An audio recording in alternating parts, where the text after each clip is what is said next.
ہم نے اپنے آپ کو بیکار کر لیا ہے. رب نے نہیں بیکار پیدا کیا، ہم نے بیکار کر لیا. ہم نے اپنے آپ کو زنگ لگا لیا.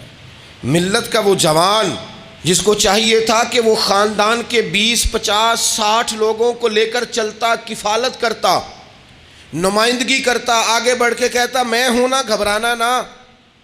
وہ نوجوان خود دکھ سناتا ہے رو رو کے، وہ مجبوریاں سناتا ہے، وہ کچی کچی باتیں کرتا ہے. وہ کہتا ہے مجھے کالا جادو ہو گیا ہے، وہ کہتا ہے فلانے کی نظر لگ گئی ہے، وہ کہتا ہے چچا نے آگے نہیں جانے دیا، وہ کہتا ہے میں ابا جی نے صحیح تقسیم نہیں کی تو میں پیچھے رہ گیا.